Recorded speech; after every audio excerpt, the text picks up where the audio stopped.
Welcome, everybody, to another Donovan Manufacturing episode. I got Dillon here with me today. Russell is out, of course, slacking somewhere, traveling around. Somewhere. What's he got going on today? I'm not sure. I know he was down in San Antonio yesterday, so he's probably traveling back. We don't need him. We can do this all by ourselves. If you guys are joining us for the first time, Donovan Manufacturing is one of our newest sponsors, and we do a very Leo-forward, very exciting episode for you. Once a week now here at Donovan Manufacturing, located out on Hicks Airfield. How you doing this morning, brother? Pretty good. Tired. Trying to recover. What got you so tired? Oh, it's been a wild couple weeks, man. Yeah.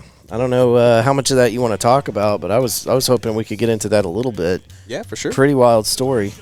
So I was talking to our buddy Russell, I want to say the day it happened. And I was like, hey, are we good to go this week? And he's like, man, you're not going to believe this shit. And he told me what happened. And I was like, well, I'll reach out to him and just I waited a little bit because I could tell you were probably busy. But walk us through that, man. What happened? Oh, man. So it was April Fool's Day. Of course. Yep. I was out running some jobs. Just by chance, I was right by my house. I get a phone call from my son. He's like, Dad, just got hit by a car and I broke my leg. At least he's the one calling you, right? He was. And, he was super calm about it. And so I was just like, man, quit fucking around. It's like, Dad, I'm not. Just got hit by a car. This is not an April Fool's joke. Yeah, I was like, all right, where you at? It's like, I'm down at the school. It's like, all right, well, take pictures of the license plates, call 911, I'm on the way. I got a buddy in the truck with me, and we were out doing some installs, and I was actually taking him back up here to drop him off. I looked at him and was like, hey, bro, you're stuck with me for a little bit. He was like, okay. I was like, hang on. We do a lot of mobility courses, and that definitely paid off. Dude, we're hauling ass wrong way, driving the wrong side of the road, cutting through traffic. And it's funny listening to him tell the story because he's like, dude, there for a split second, I had a panic attack. And I was like, oh, wait, it's okay. He knows what he's doing. So, we haul ass, get to the school. Kids laid out in the street. Ambulance had just showed up. They're down there working on him. Walk down, like, hey, you okay? Yeah. It's like, who hit you? That guy. So me and him had some words. Come to find out, he was a teacher at the school. My son was... He was on the sidewalk, walking, went to go cross the, I guess you'd call it the driveway, to the teacher's parking lot. Pulled up, stopped. The guy pulls up, stops, looks at him, looks the other way. My son's like, okay. Goes to walk across him. As soon as he gets in front of his car, he nails him. So, yeah. There's a few things you can't do as a teacher, and one of them is running children over with your car. I think. I've never had a teacher's handbook given to me, but I feel like that would be in there. Well, it's... And he was an older teacher, and it was right at the time all the kids are letting out. And I understand having your days, you're not really paying attention. People are always on their phone. But, man, I think that's part of the job is if I'm leaving when all these kids are getting out of school and, walking. You're operating with the most caution. Absolutely. Yeah. And when I questioned him about it, the cops questioned him about it, it was very much, we came right out, and he was like, man, I was looking at traffic. I seen him. Thought he passed, wasn't paying attention. Yeah. I nailed him. So. Yeah, it's unfortunate, but, yeah, I could definitely see how that would happen. Traffic is so crazy around here. Oh, dude, I had, in 2 weeks' time, 2 separate incidents at 2 different locations. I had a 20-something-year-old girl slam into the exact same spot on my Camry. And it was just wild. It's like, what? The first one was crazy. I'm like, how did you not see me? She's like, I don't know. I really don't know. Well, that and somebody was telling me that gray, for some reason, gets involved in telling collisions like that more than any other color car. Yeah, so gray is very much the blends into everything color. Yeah. So, it's still a freaking car with lights on it, it doesn't seem like it'd be that inconspicuous. But then less than 2 weeks later, I'm at another intersection, and it was the same thing. Girl got out of the car, early 20s, and I'm like, what happened?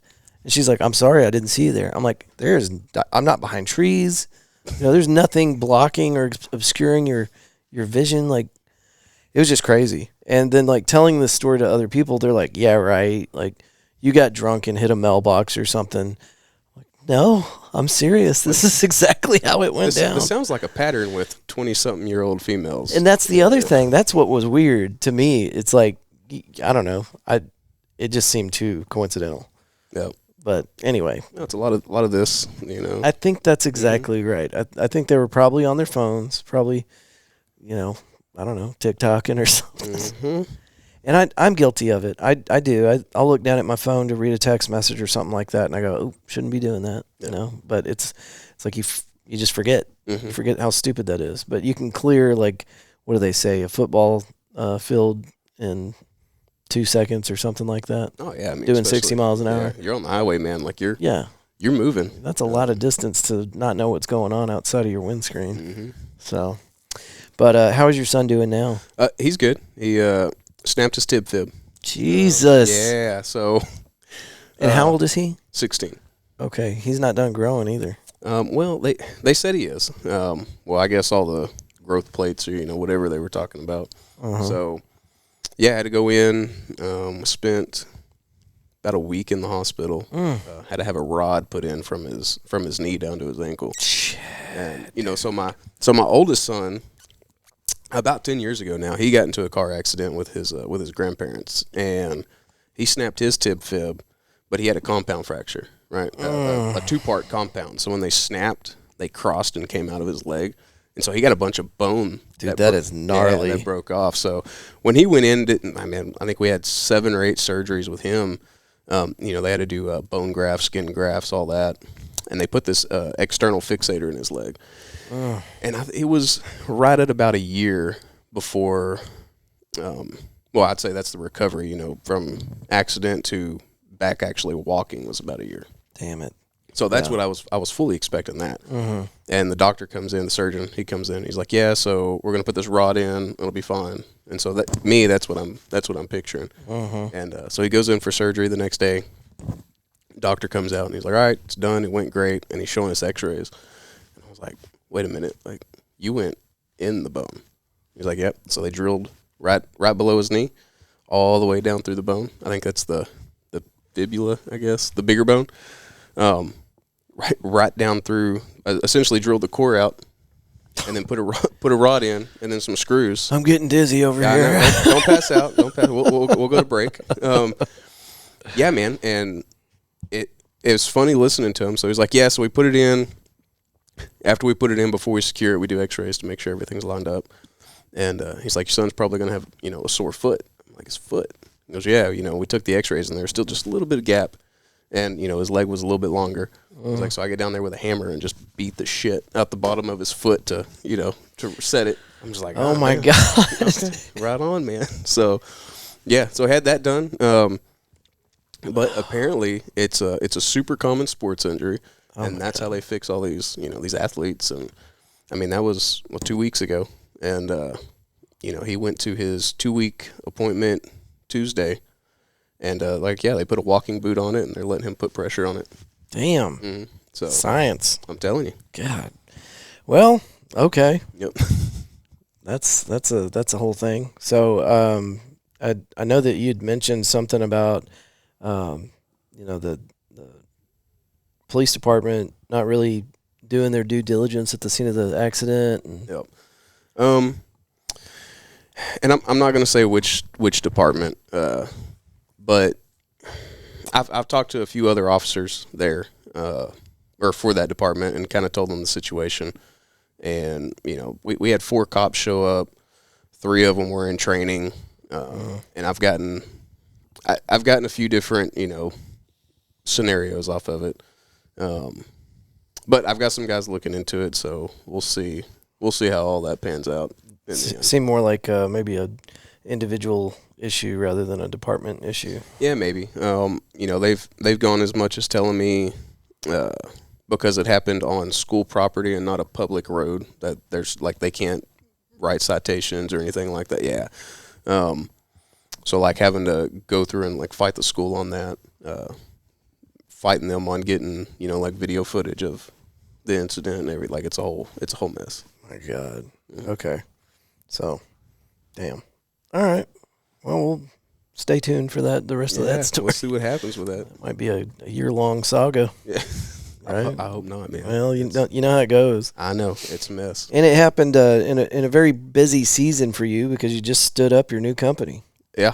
Yep. Or your new leg of the company. Yep. So, so essentially the last 2 weeks I was, I hate to say down and out. That first week it was wild. Like I said, we were in the hospital that whole week, dealing with all that, and poor kid, he's got a shy bladder anyway, and apparently the anesthesia will make it to where you can't control your bladder. And so, anytime you go to the hospital and you have a surgery, like you have to pee before you leave. Oh, they cast him. Yeah, and they came in, and a 16-year-old boy, and I mean he's I call him a boy. I mean he's bigger than me. He's a big boy, and he's just laying there in this bed, and of course he's so upset about everything that's going on, and they come in, and I think we're probably 6 or 8 hours after surgery.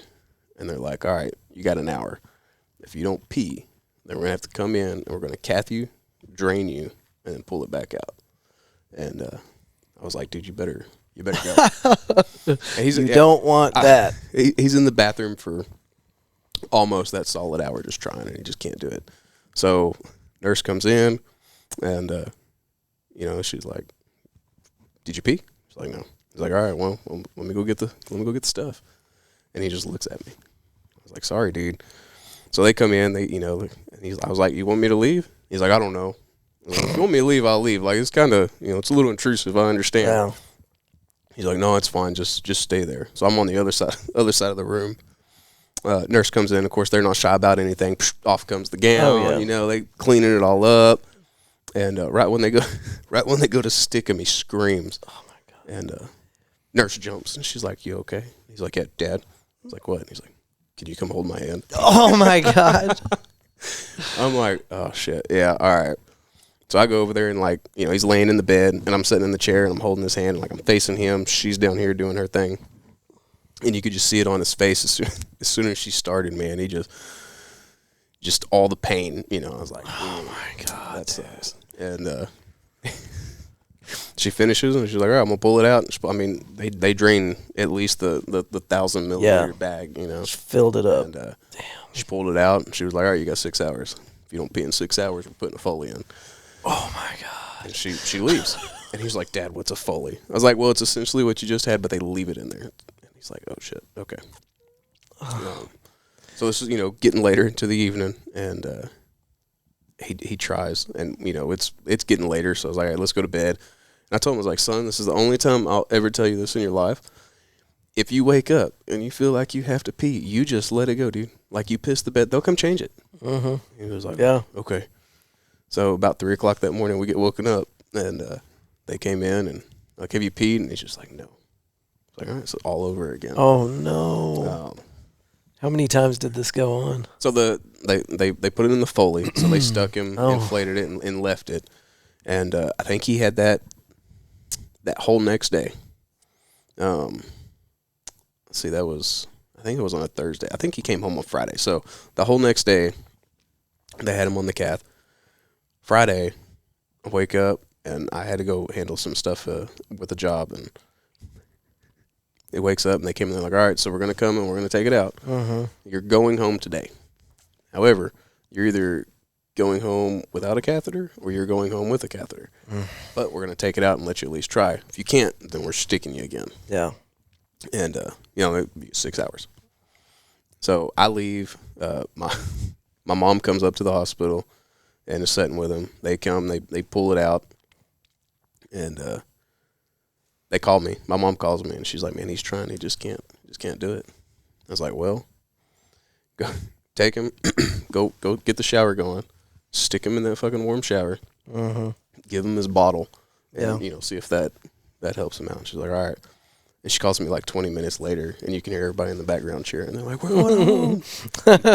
My son, gets in there, gets in that shower, and, it was almost instant. And he filled as he, is passing the little, I call it the little beer mug, out the door, it's like spilling and overflowing. And he's like, I did it. And so yeah, so fix the pee issue.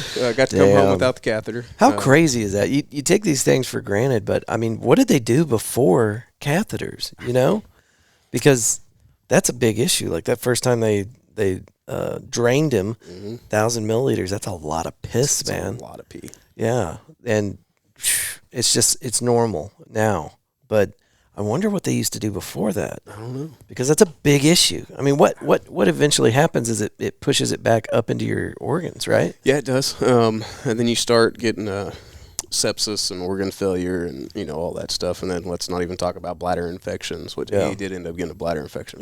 But I would imagine so. Yeah, they railroaded that pretty quick. So yeah, but just simple stuff that we've got now that saves a ton of lives.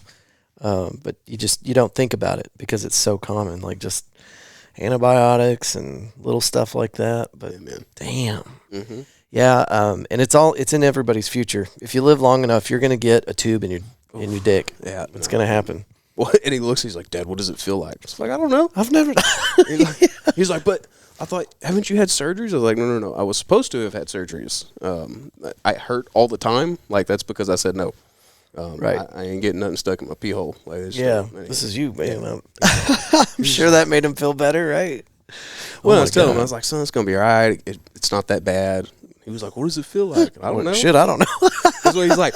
He's like, well, how the hell are you going to tell me? And I was like, look, man, I'm just trying to calm you down. It'll be all right. People do it all the time, man. It's all right. No, I ain't doing it. Shit, no, man.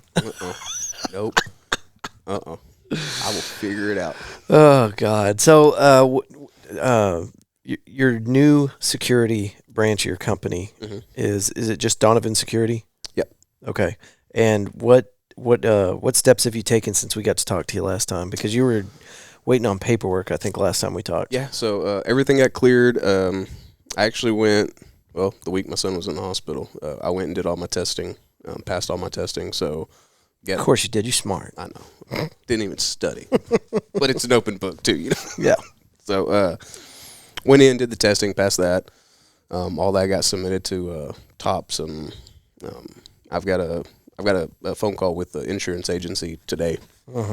And then I'll submit the insurance paperwork, and that's it, man. You already have clients lined up? Yeah, we've got a few. We've got, Russell does a lot with the like ATMs and stuff, and so we've talked to some banks and some of these other ATM companies that have these routes and all, and they're kind of getting raped by other armored car companies. So we're probably going to take over a few of those contracts, just starting it out. Still working with the training facility down south and getting their training license. There's a few more steps to that one, and then that'll be up and going. So yeah, we pulled up to a Chick-fil-A off of West 7th the other day, and there was a security guy there at the ATM. And I don't know, we talked about this last time. Like, you don't want to look like the security guy, but maybe you want to look like the security guy in this particular situation, I would think. This guy was, he was operated out. He was just head to toe, and I swear we had just gotten done with that episode talking about how, you've got your certain types. Oh, yeah. And that dude was bulldogging it, man. He's standing on the curb, just every car that went by, he's giving them the evil eye, and like, calm down, guy. You're safe. This is a good neighborhood. Yeah, man. And, I hate to say it, but you get some of those individuals, and it's almost a joke, It's for sure a joke. If I was someone that was trying to knock off an ATM, and I seen that guy sitting out there, like, that's definitely like, oh yeah, that's the one I would pick. He's you get that super try to look tough guy. I've got all the bells and whistles, and there's a good chance that he's going to shoot himself in the foot before he gets on target. Yeah, and I used to do some work for a armored car company, Brinks. I did, and went in, did some of their training. And one of the things that we would do there that I don't know if any other company does it, but about every 6 months or so, we would do actual force-on-force training.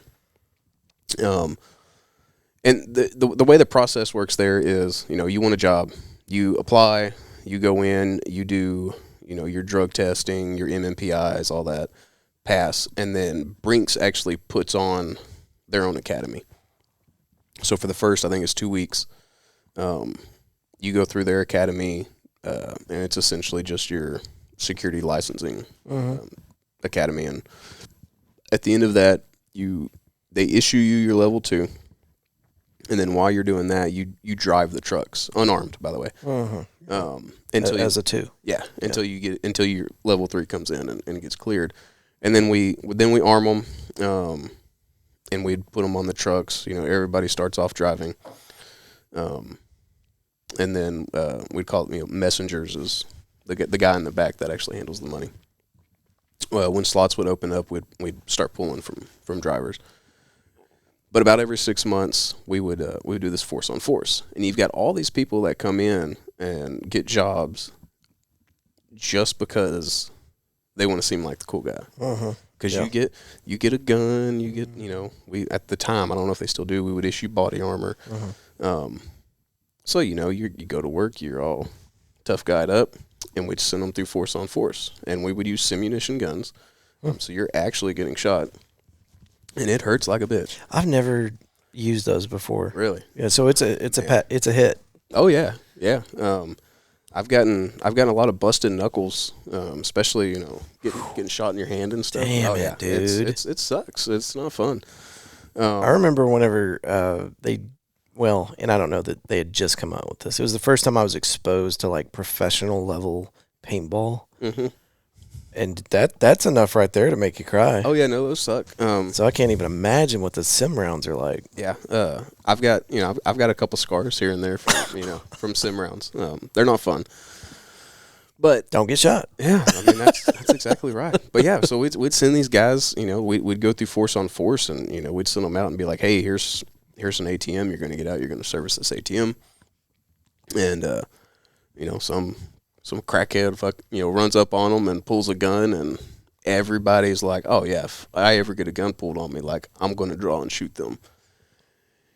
And then they start realizing that, hey man, like somebody's got the drop on you, you're not drawing, you're not that fast and getting shots off. And we probably lost every time we would do force on force, I'd say 30% we would either have to fire or they would quit.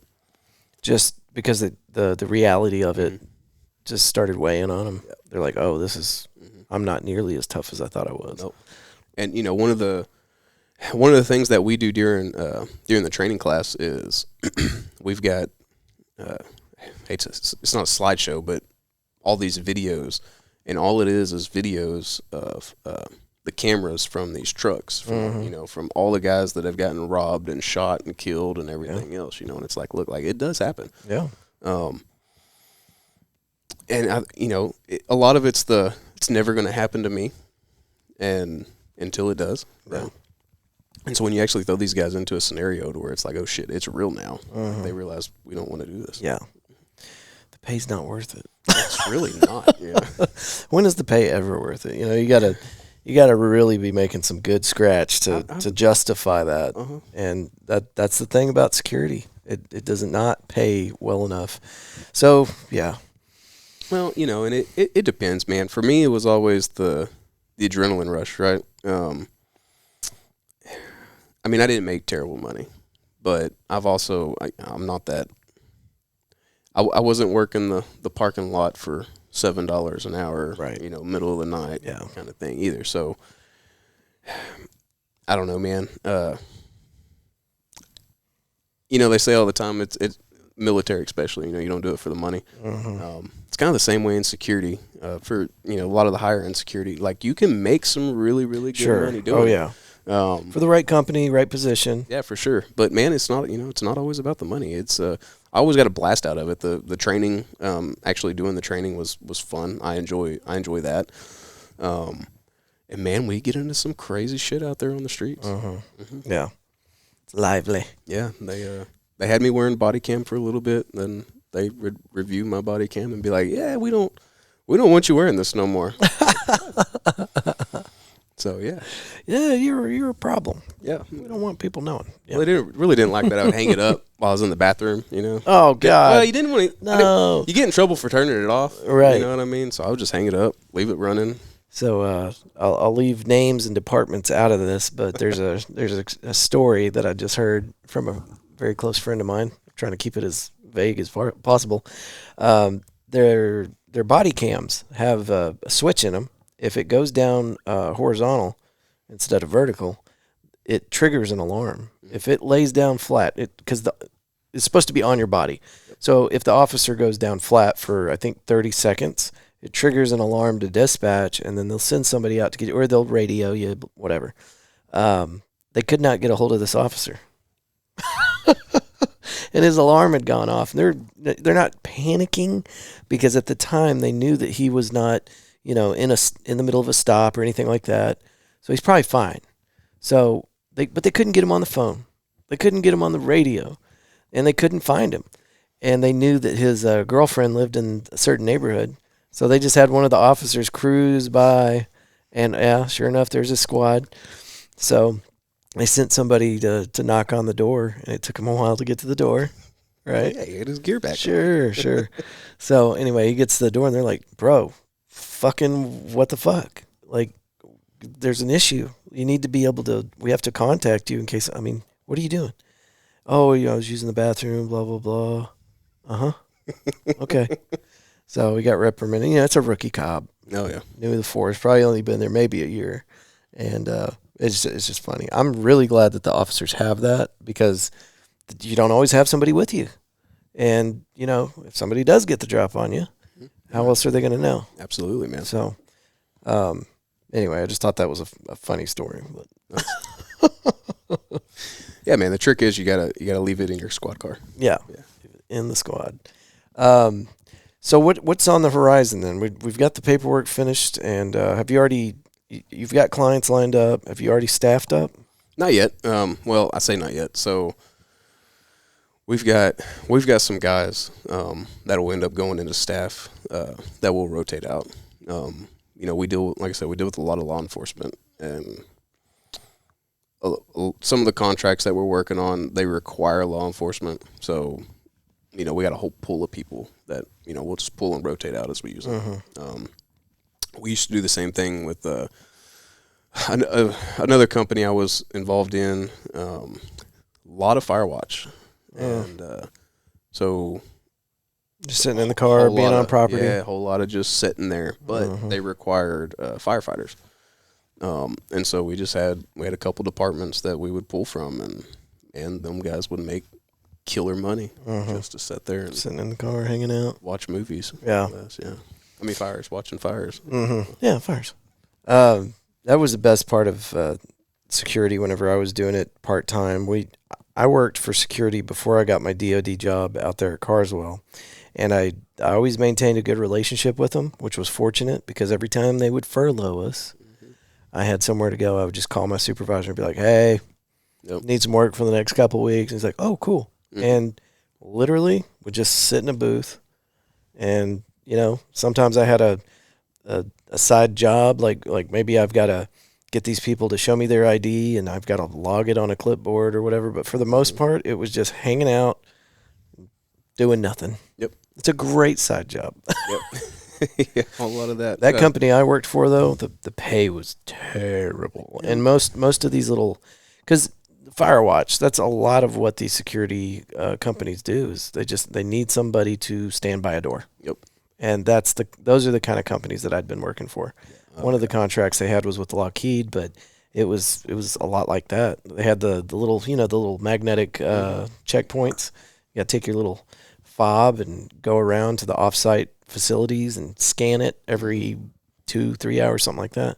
Oh yeah. And just super boring stuff, but yeah. Yeah, I'm gonna try real hard to stay away from those. Well, it doesn't. I'm sure it doesn't pay well. And I'm just mean, basing that off of yeah. the company that I did work for wasn't paying us shit, and then they went out of business. So yeah, and it could have been anything. Yeah. But they'd been around since. Guardsmark had been around for a long time. It was one of the OGs, and so for them to fold up and just disappear into the wind, it's like, okay, I don't know. They weren't writing those contracts right. Well, it's like I'm pretty sure we talked about it in the one or two of the past episodes, but most of your security, it's race to the bottom, and it's it's terrible. You know, you've got companies, and you know, we'll use construction companies as a perfect example.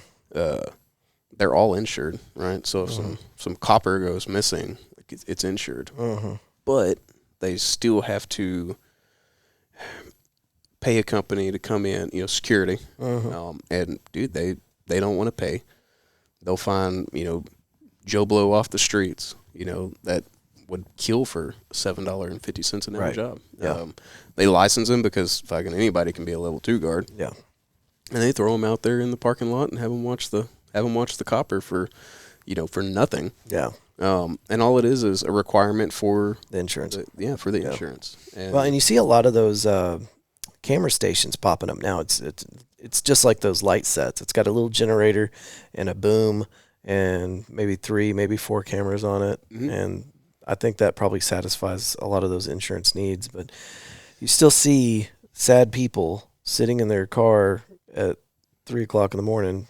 Oh yeah, just hanging out. So yeah, we try real hard to stay away from all that. Yeah.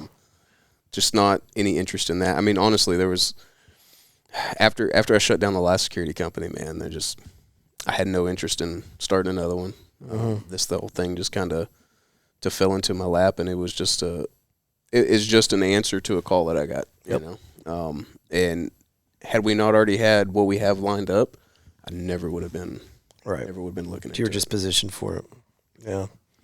So and I deal with that a lot. I mean, that's most of my business is just being in the right place, right time, knowing the right people, and that's how we got started. It was, hey, we'll use night vision for instance. Like, hey, man, do you sell night vision? Will you be a vendor for night vision? I'm like, well, no, but let's see what we can do. Just happen to know people in the industry, make a few phone calls, and it's like, yeah, got chucked up. We do now. Yeah, so I never say no. Anytime someone calls, it's either yes or let me figure it out. Yeah. Well, and now you're a one-stop shop. You got it all. That's just years of fielding questions like that, right? Yep, pretty much. Yep. Well, what else is on the horizon, man? What do you got coming up? I've got some more. So I got to head back down south the next week, handle up some stuff down there, and then I'm working with a couple different police departments. Got to go out, do a pistol training course for constable's office. The 28th, I think I have that. We just did a breaching class with them last week. That's what I was doing last week. Teaching these guys how to take doors off hinges, That's what this beautiful piece of equipment is for. Yeah, that thing's I think it's in frame. Yeah, that thing's pretty sweet. I got a buddy of mine from Michigan, and he's retired LEO, SWAT team for, I think, Detroit. He was SWAT team commander, did the whole thing, and then this was one of his answers to a problem, really. He was a breacher. So this is his design. This is his design. Okay. And it's a multi-tool. And I know I talked to a lot of firefighters, and all the firefighters I talked to were like, well, in my experience, multi-tools are shit. I'm like, well, yes, but your firefighters, they have all the specialized tools for the job, right? All the hydraulic stuff, the hooligans, Halligans, Rams, like they've got it all there. They got a whole truck full of shit. Yeah. Your LEOs don't. And so that's where this came into play. Something for, I've sold a bunch of these to law enforcement. And patrol guys, they just take them, they buy them, they throw them in their vehicles, and they go on patrol with them. And it's essentially a ram, sledgehammer. It's got an axe head on it. It's got the fork on it. It's 18 pounds, so you can use it to ram doors. It looks heavier than that. Yeah, no, it's only 18 pounds. 18 pounds. This is that carbon fiber then? No, so this is actually radiator hose. Oh, okay, okay. And the whole reason he wraps them in radiator hose, he was like, we went to a call one night, had his Halligan. There was I think he said it was a light, and he went to go sweep the light. And when he did, that Halligan got caught, and it shocked him. Yeah. And he was like, oh, shit. Yeah. So, yeah, all of his tools have rubber radiator hose on it. And is that enough to insulate against a pretty good current, I guess? Oh, yeah. It does the job. That's pretty wild. Like I said, it's got the fork on there. This one's all beat up because we used the hell out of it. Yeah. This ram head, you can take it off and replace it with an adze pry. So, it's really the multi-purpose deal for these That's LEO pretty cool. guys. Yeah. Well, we need to maybe just go to different police departments. Be like, hey, look what we got. It's essentially what I do, and that's how. Honestly, this guy, I came across him because of a police department. Mm-hmm. They were looking for a multi-tool, and they sent me a picture of this one. Mm-hmm. And I was like, well, let me see what I can find. And so I'm looking at all of my vendors, and I'm sending them pictures like, hey, we can do this, we can do this, we can do this. And he calls me, and he's like, no, man, like, I want this tool. Mm-hmm. It's like, okay. So I started looking into it a little bit more, and guys out of Michigan, his website has like his personal cell phone on it. So I just called him up. He's like, hey, my name's Kurt. How you doing? I'm like, yeah, dude. So I got this department. They like your tools. They want your tools. He's like, okay. He's like, where you at? I was like, I'm down in Texas. He's like, well, I don't got nobody in Texas. He's like, well, this is my. Well, you do now. Yeah, this is my dealer price. This is my MSRP. Yada yada. I was like, yeah, just send over, whatever you need me to sign or send back or whatever. He's like, no, man, I'm all about, word. I got your word, so we're good. Like, no Nice. shit. All right, we usually don't get that kind of hospitality up north, but whatever. And that was it, man. We've done quite a bit since then. I've sold a bunch of his tools. He's been down to the ranch for some events we have going on. He was actually just down here last week, helping me put on this breaching class. He's a great guy. Nice. Get him on the show sometime. Yeah, we need to. He don't get down to this area very often, so if we can do a the Zoom call or whatever, however that goes. Yeah, I hate doing that. I love doing the in-person. Actually, there's a movement to bring Hollywood to Texas. Have you heard about this? No. Is it Taylor Sheridan? Well, I mean, that's part of the energy behind it, I think, but it's folks like Matthew McConaughey, Billy Bob Thornton, and a bunch of other Texas actors. And what they want to do is they're trying to promote filming in Texas. Mm-hmm. And I think it's great. Cannot remember for the life of me why the hell I brought that up just now. But anyway, moving on. I want to get down there to the ranch, and I want to sit back and do some recordings with that's why I brought it up. They were wanting to do a over the phone interview thing, Zoom or whatever, and I told them straight up, I was like, I'll drive to Austin, but I will not do that. Yeah. And they're like, seriously? I'm like, I hate it. I absolutely hate it.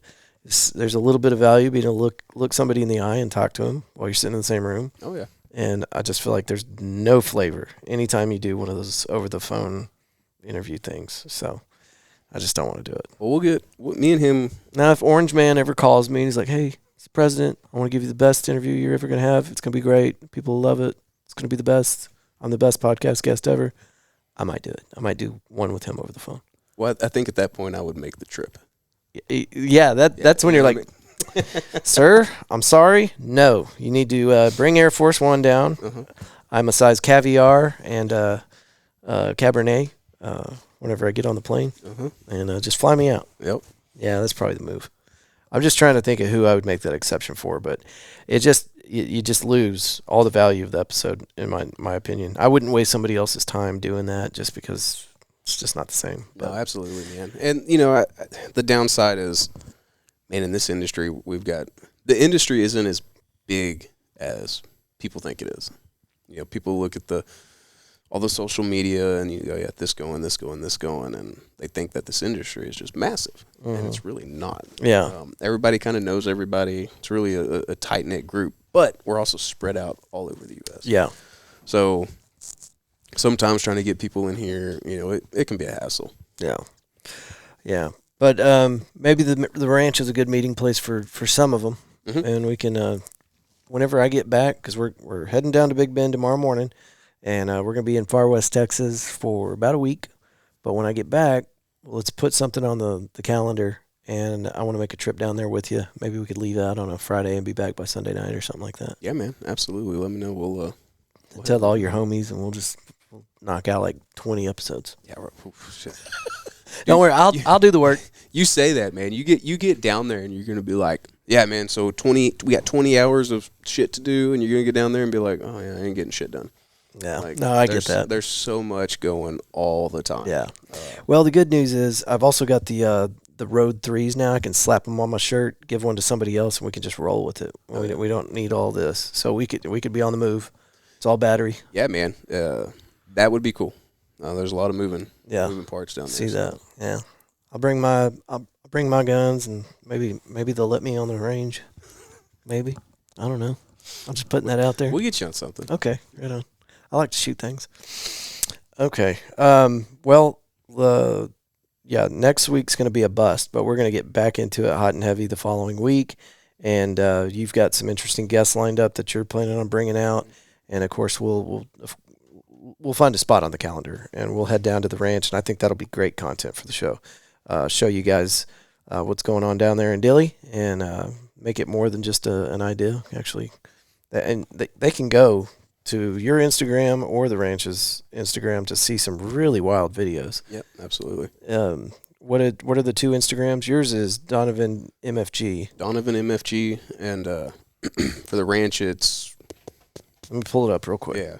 That way we got it for sure. But yeah, y'all can go on there and see these videos. You got all sorts of rad stuff going on down there.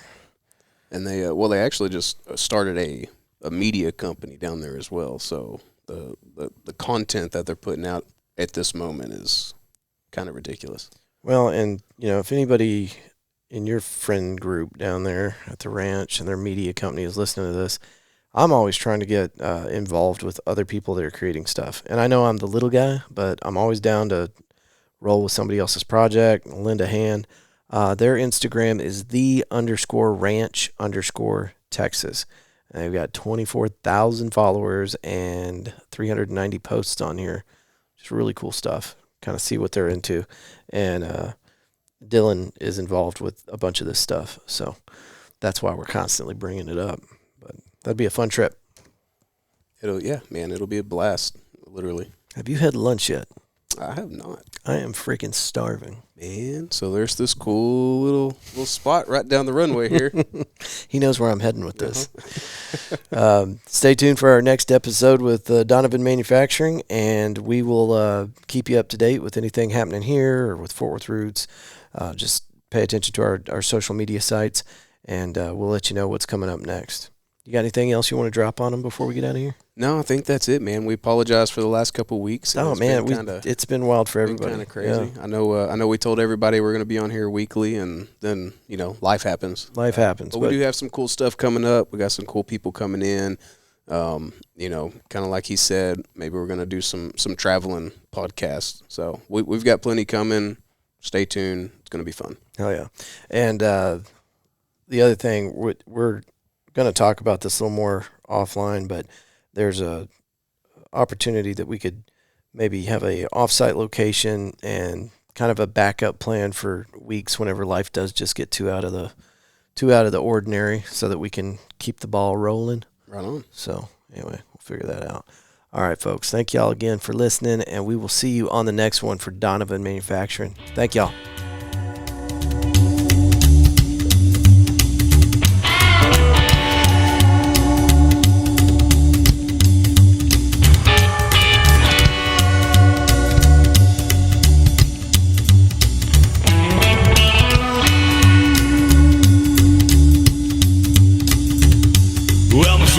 Baby, she ain't quite right. Been gone for 40 days and for 40 nights. She's gone crazy in the head. Come on home, you got your daddy seeing red. Come on and show me hell tonight. Come on, baby, come on.